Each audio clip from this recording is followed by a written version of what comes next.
বলে দিয়া দিয়া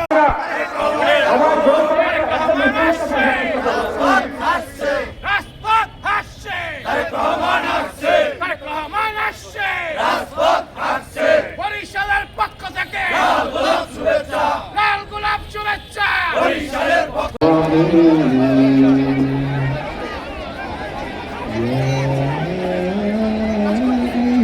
الذين آمنوا استعينوا بالصبر والصلاة إن الله في سبيل الله أموات بل أحياء ولكن ربنا ظلمنا أنفسنا وإن لم تغفر لنا وترحمنا لنكونن من الخاسرين ربنا لا تزغ قلوبنا যেটি শরীফ বাবু নগরী বলেছেন, মদিনার আনন্দ বলছেন, দুনিয়ার কোন লোক দেখিয়ে অথবা রাষ্ট্র ক্ষমতায় যাওয়ার জন্য যিনি বিশ্বাস করলেন তিনি শরীফ করলেন, এবং যিনি প্রতিবাদ না করলেন পাপ করলেন। আমরা নিশ্চয় মা বরিশালবাসী 20 কোটি বাংলাদেশি মানুষের দেশ জনাব তারেক রহমান। বিসমিল্লাহির রহমানির রহিম। প্রিয় বরিশালবাসী, প্রিয় পটুয়াখালীবাসী, বরগুনাবাসী, ভোলাবাসী,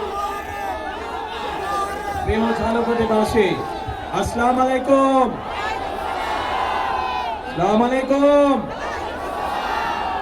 কেমন আছেন আপনারা? আলহামদুলিল্লাহ।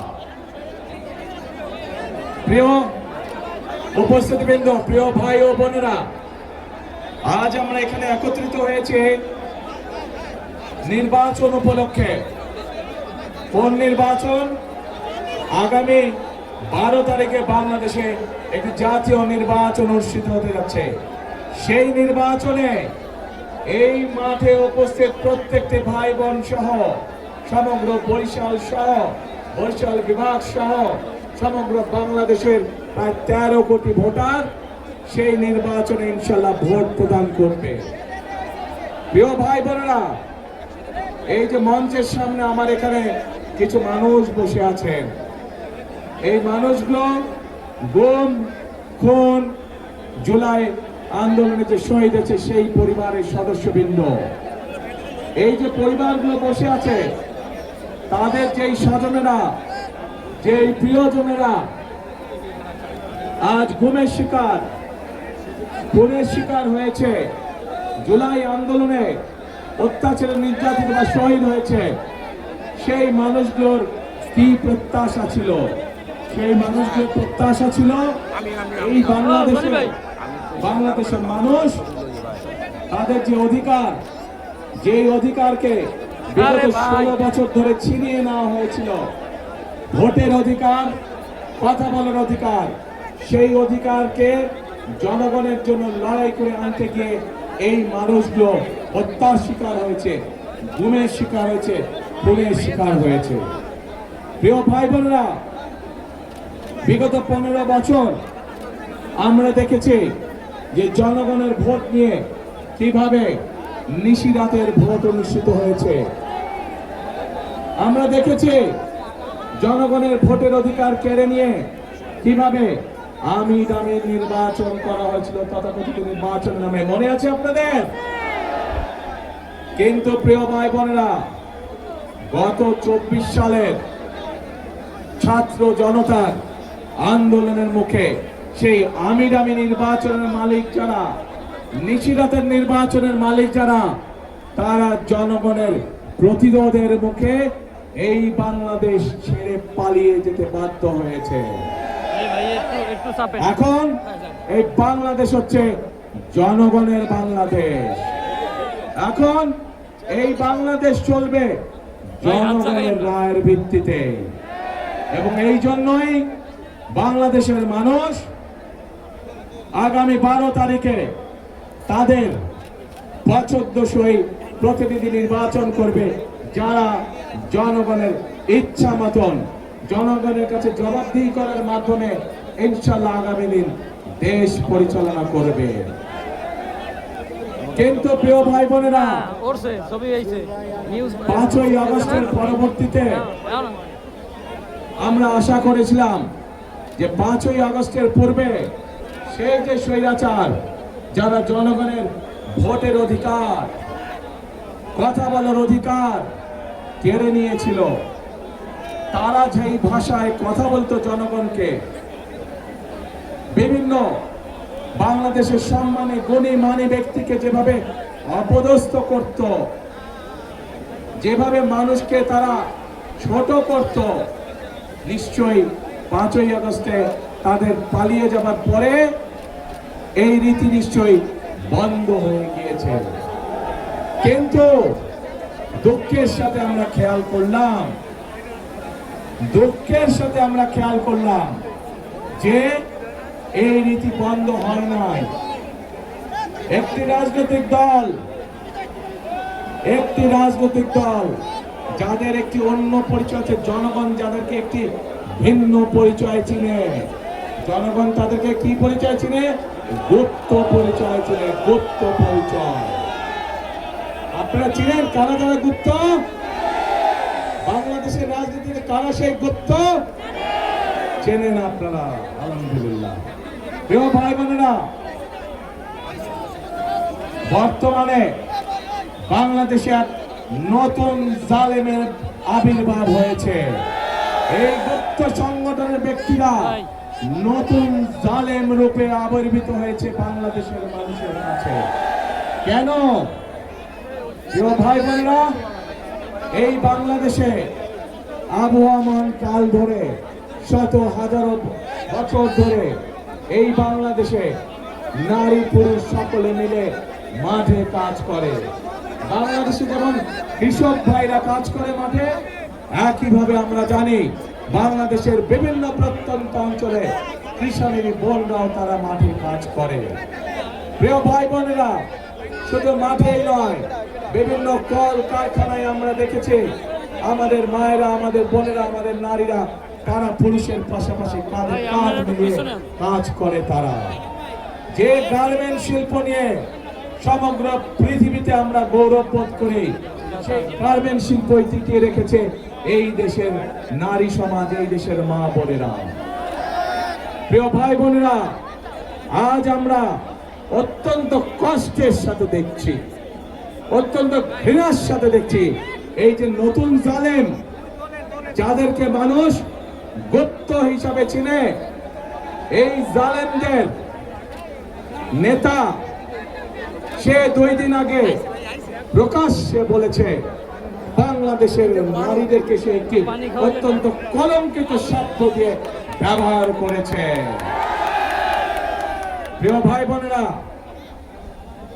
যেই ব্যক্তি বা যেই দলের তার দেশের মা বোনদের প্রতি বিন্দু মাত্র শ্রদ্ধা নেই, যেই নেতা, যেই দলের নেতাকর্মীদের নিজের দেশের মা বোনদের কষ্টের প্রতি বিন্দু মাত্র সম্মান নেই, তাদের কাছ থেকে আর যাই হোক বাংলাদেশ কখনো অগ্রগতি আশা করতে পারে না।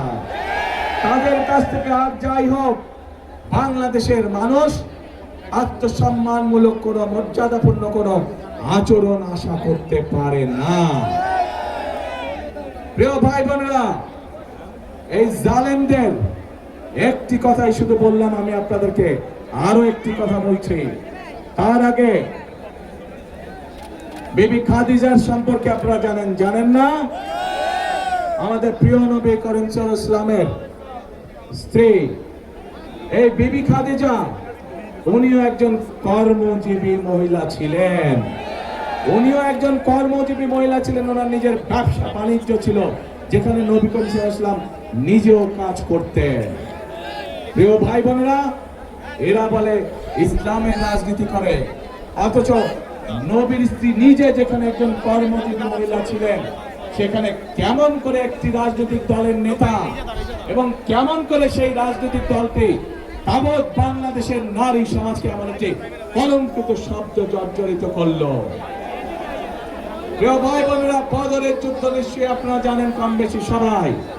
সেই বদরের যুদ্ধে হযরত আয়েশা তার নেতৃত্বে পরিচালিত হয়েছিল, তার নেতৃত্বে যুদ্ধের সকল সরঞ্জামাদি সরবরাহ করা হয়েছিল, তার নেতৃত্বে যুদ্ধে যারা আহত হয়েছিল সেই মানুষগুলোকে নার্সিং দেওয়া হয়েছিল, ট্রিটমেন্ট দেওয়া হয়েছিল। কাজে আমরা ইসলাম ধর্ম বলে, আমরা আমাদের দেশের সামাজিক অবস্থান বলে, সকল জায়গায় নারীদের একটি শক্তিশালী অবস্থান আছে এবং আমরা কোনোভাবেই অস্বীকার করতে পারবো না। এই নারীদেরকে পেছনে রেখে, এই নারীদেরকে ঘরে বন্দি করে রেখে কোনোভাবেই আমরা বাংলাদেশকে সামনে যেতে পারবো, এটি আমরা কখনোই মনে করি না। এবং সেই জন্যই দেশনেত্রী খালেদা জিয়া যখন দেশ পরিচালনার দায়িত্বে ছিলেন, উনি বাংলাদেশের নারীদের শিক্ষা ব্যবস্থাকে সম্পূর্ণ বিনামূল্য করে দিয়েছিলেন ইন্টারমিডিয়েট পর্যন্ত। প্রিয় ভাই বোনেরা, আজ সময় এসেছে আমাদেরকে দেশ গড়ার, এবং দেশ যদি গড়তে হয় প্রত্যেকটি নারী পুরুষকে কাঁধে কাঁধ মিলিয়ে কাজ করতে হবে আজকে। তা না হলে এই দেশকে আমরা আমাদের প্রত্যাশিত বাংলাদেশ হিসেবে গড়ে তুলতে পারবো না। প্রিয় ভাই বোনেরা, সেজন্যই আমরা এই নারীদেরকে, বিশেষ করে গ্রামের খেটে খাওয়া নারী যারা, শহরের খেটে খাওয়া নারী যারা, কর্মজীবী নারী যারা সহ সকল গৃহিণীর কাছে, সকল পরিবারের মাদের কাছে আমরা ফ্যামিলি কার্ড পৌঁছে দিতে চাই, যার মাধ্যমে আমরা এই নারীদেরকে ধীরে ধীরে অর্থনৈতিকভাবে স্বাবলম্বী করে গড়ে তুলতে পারি, যেন তারা পুরুষের পাশাপাশি পরিবারে, সমাজে, দেশে অর্থনৈতিকভাবে শক্তিশালী ভূমিকা রাখতে পারে। প্রিয় ভাই বোনেরা, আসুন এবার দেখে ওই যে গুপ্ত সংগঠনটির কথা বললাম, যারা বাংলাদেশের নারী সমাজকে অপমানজনক শব্দ ব্যবহার করে। আরেকটি ঘটনা বলে, তাদের আরেক নেতা, যার বাড়ি কিনা কুমিল্লা জেলায়, সেই নেতা কিছুদিন আগে তাদের এক দলীয় সমাবেশে বলেছে তাদের কর্মীদেরকে যে 12 তারিখ পর্যন্ত আপনারা জনগণের পা ধরবেন, তারপরে বাকি পরবর্তী 5 বছর জনগণ আপনাদের পা ধরবে। প্রিয় ভাই বোনেরা, চিন্তা করুন, এই রকম কথা কে বলতে পারে যে 12 তারিখ পর্যন্ত তাদের নেতা কর্মীরা জনগণের পা ধরবে, তাহলে 12 তারিখের পর থেকে জনগণ তাদের পিছে পিছে করবে, জনগণ তাদের পা ধরবে।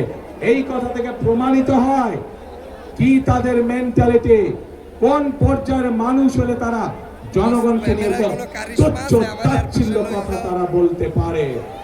প্রিয় ভাই বোনেরা, এইসব লোক যদি নির্বাচিত হয়, এইসব লোক যদি দায়িত্ব পায়, তাহলে আজকেই আমাদের কাছে পরিষ্কার হয়ে যাচ্ছে যে জনগণের ভাগ্যের কি দুর্বিষহ অবস্থা হবে, দেশের মানুষের ভাগ্যের কি দুর্বিষহ অবস্থা হবে। যাদের মনে এই কথা এবং মনের কথাই বেরিয়ে এসছে তাদের বাস্তবে। কাজেই প্রিয় ভাই বোনেরা, এইসব গুপ্তদের বিরুদ্ধে আপনাদেরকে সতর্ক থাকতে হবে, সজাগ থাকতে হবে। যারা দেশের মানুষকে সম্মান করতে জানে না, যারা পরিকল্পনা করে রাখে যে 12 তারিখের পর থেকে তারা জনগণকে নাকে দড়ি দিয়ে ঘোরাবে, তাদেরকে উচিত শিক্ষা আপনাদেরকে দিতে হবে। প্রিয় ভাই বোনেরা, এইসব গুপ্তরা সেই 86 সাল, 71 সাল ইতিহাস যদি দেখি আমরা, সব সময় যারা দেশ থেকে পালিয়ে গেছে তাদের সাথে সব সময় এপাশ নাহলে ওপাশ, মুদ্রার এপে নাহলে ওপিট হিসেবেই তারা ছিল। কাজে তাদের কাছ থেকে দেশের মানুষ ভালো কোনো কিছু আশা করতে পারে না। প্রিয় ভাই বোনেরা,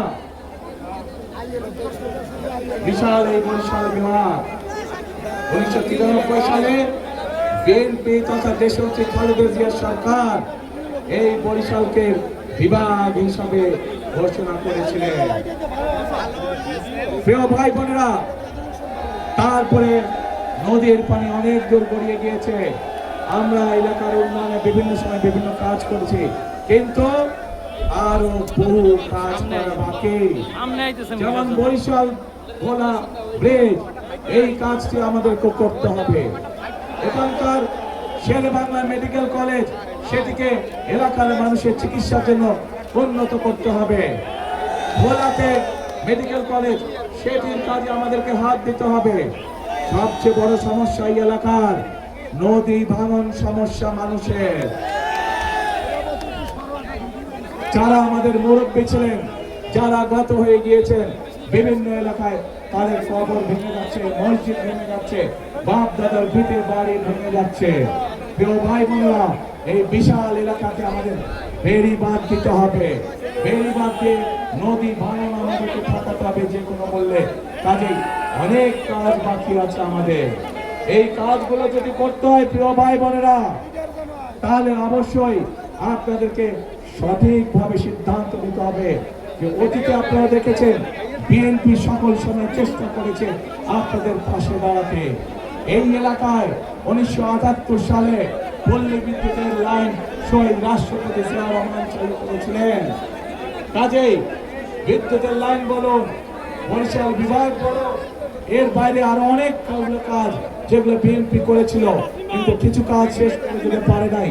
এর মধ্যে বিগত 16 বছর, এক যুগেরও বেশি সময় ধরে স্বৈরাচারের শাসন আমলে অনেক কিছু জমা হয়ে গেছে। যে কাজগুলো করতে হবে, রাস্তাঘাট ধ্বংস হয়ে গিয়েছে, স্কুল কলেজগুলোকে ধ্বংস হয়ে গিয়েছে, ছোট ছোট হাসপাতাল, উপজেলা স্বাস্থ্য কমপ্লেক্সগুলোতে ডাক্তারের অভাব, স্কুলগুলোতে শিক্ষকের অভাব। এই সকল সমস্যার সমাধান আমাদেরকে করতে হবে।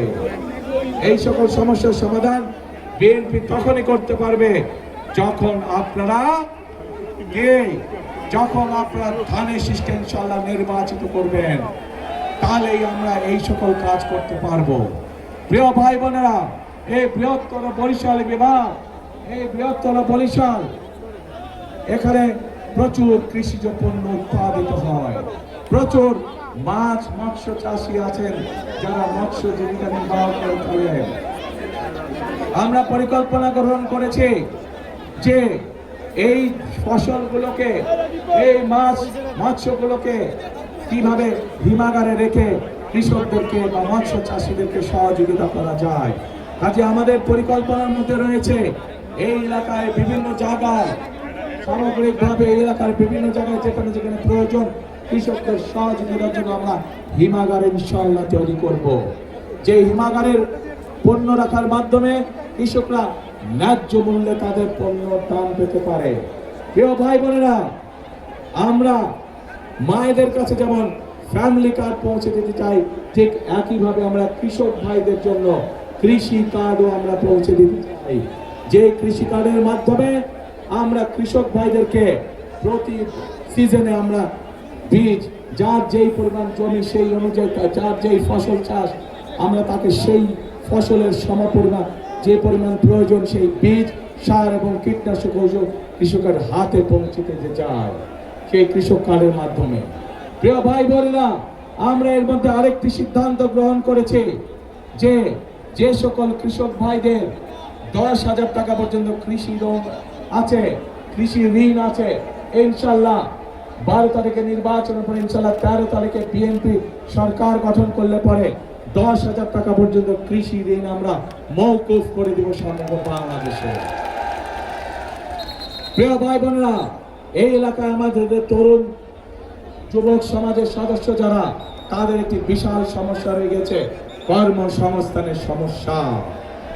আমরা যেরকম ভোলাতে গ্যাস পাওয়া গিয়েছে, সেই গ্যাসকে কাজে লাগিয়ে আমরা সেখানকার উপযোগী শিল্প যেমন গড়ে তুলতে চাই, যার মাধ্যমে কর্মসংস্থানের ব্যবস্থা হবে, ঠিক একইভাবে বরিশাল বিভাগের জেলাগুলোতে আমাদের তরুণ এবং যুবক সদস্যদের যাতে কর্মসংস্থানের ব্যবস্থা হয়, সেই জন্য বিভিন্ন রকমের প্রশিক্ষণ কেন্দ্র আমরা গড়ে তুলতে চাই। যেই প্রশিক্ষণ কেন্দ্রগুলোতে প্রশিক্ষণ লাভের মাধ্যমে আমাদের যুবক সমাজের সদস্যরা, তরুণ সমাজের সদস্যরা কর্মসংস্থানের ব্যবস্থা করতে পারবেন, ছোট ছোট ব্যবসা বাণিজ্য শুরু করতে পারবেন, এমনকি বিদেশেও তারা কর্মসংস্থানের ব্যবস্থা করে বিদেশে যেতে পারবেন। প্রিয় ভাই বোনেরা, এই এলাকার বিশেষ করে ভোলা সহ বরিশালের প্রত্যন্ত অঞ্চল সহ অনেকগুলো জায়গায় আছে যেখানে মানুষ সঠিকভাবে চিকিৎসার সুবিধা পায় না। আমরা দেশের মানুষকে, বিশেষ করে মা বোনদেরকে এবং শিশুদেরকে গ্রামে গ্রামে ঘরে ঘরে চিকিৎসা সুবিধা পৌঁছে যাওয়ার জন্য আমরা হেলথ কেয়ারার নিযুক্ত করতে চাই। হেলথ কেয়ারের আমরা ট্রেনিং দিয়ে নিযুক্ত করতে চাই। তাদের কাজ হবে গ্রামে গ্রামে গিয়ে মা বোনদেরকে, শিশুদেরকে ঘরে বসে চিকিৎসা দেওয়া, ছোটখাটো অসুখ, যাতে করে মা বোনদেরকে কষ্ট করে হাসপাতালে না আসতে হয়। প্রিয় ভাই বোনেরা, আমরা পরিকল্পনা গ্রহণ করেছি বাংলাদেশের নারী সমাজকে স্বাবলম্বী করার জন্য। আমরা পরিকল্পনা করেছি যুবকদেরকে প্রশিক্ষণের মাধ্যমে এবং এই অঞ্চলের উপযোগী কি কলকারখানা হতে পারে সেগুলো পরিকল্পনা গ্রহণ করে মাধ্যমে কর্মসংস্থানে, বেকারদের কর্মসংস্থানের ব্যবস্থা করা। আমরা পরিকল্পনা গ্রহণ করেছি কৃষক ভাইদেরকে কৃষি 10,000 টাকা পর্যন্ত কৃষি ঋণ মওকুফ করার মাধ্যমে এবং কৃষক কার্ড দেওয়ার মাধ্যমে তাদের পাশে কিভাবে দাঁড়ানো যায়, তাদেরকে কিভাবে সহযোগিতা করা যায়। প্রিয় ভাই বোনেরা, আমাদের দেশের বহু ইয়াং ছেলে মেয়ে আছে যারা খেলাধুলায় ভালো। আমরা সারা বাংলাদেশ থেকে যারা খেলাধুলায় ভালো, শুধু পড়ালেখার পাশাপাশি যারা খেলাধুলায় ভালো, এইরকম প্রতিভাবান যারা আছে তাদেরকে নিয়ে এসে আমরা ট্রেনিং দিতে চাই, যাতে করে তারা খেলোয়াড় হিসাবেও নিজেদেরকে তৈরি করতে পারে। প্রিয় ভাই বোনেরা, চিকিৎসা ব্যবস্থার কথা আপনাদের সামনে আমি তুলে ধরেছি, কৃষকের কথা আমি তুলে ধরেছি, মা বোনদের কথা আমি আপনাদের সামনে তুলে ধরেছি। আমি তরুণ যুবক সমাজের যারা কর্মহীন আছেন কি করে তাদের কর্মের ব্যবস্থা করা যায় সেই বিষয়ে আমরা তুলে ধরেছি। কেন এই পরিকল্পনাগুলো গ্রহণ করেছি? এই পরিকল্পনাগুলো আমরা গ্রহণ করেছি কারণ আমাদের লক্ষ্য, আমাদের উদ্দেশ্য হচ্ছে জনগণ, এবং জনগণের ভাগ্য যদি পরিবর্তন করতে পারি, আমরা জনগণের ভাগ্য পরিবর্তন করতে পারি, তাহলে এই দেশকে সামনের দিকে নিয়ে যেতে হবে। প্রিয় ভাই বোনেরা, ওই গুপ্ত সংগঠনের নেতা যেমন বলেছে 12 তারিখ পর্যন্ত জনগণের পা ধরতে, আমরা তার উল্টাটা বলি। আমি আমার নেতাদেরকে, আমি আমার কর্মীদেরকে বলি 12 তারিখ থেকে না, আপনারা 13 তারিখ থেকেও আগামী 5 বছর জনগণের পা ধরে থাকবেন। কারণ আমরা দেখেছি জনগণের শক্তি যার পিছনে না থাকে, জনগণের সমর্থন যার পিছনে না থাকে, তার পরিণতি কি হতে পারে 5ই আগস্ট আমরা দেশবাসী প্রত্যক্ষ করেছে। প্রিয় ভাই বোনেরা, আমরা যারা বিএনপি করে, আমরা যারা শহীদ রাষ্ট্রপতি তিনি স্বপ্ন দেখালেন, তিনি দক্ষিণাঞ্চল উন্নয়নের কথা বলছেন, কেমন লাগছে?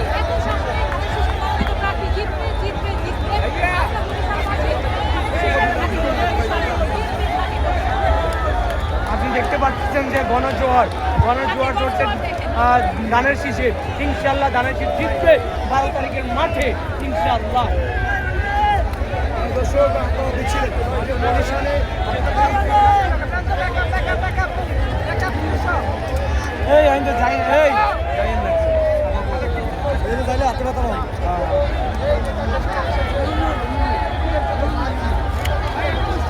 কেমন কি হইলো? এইভাবে তো কোনো জায়গায় হয় না। এই ভাই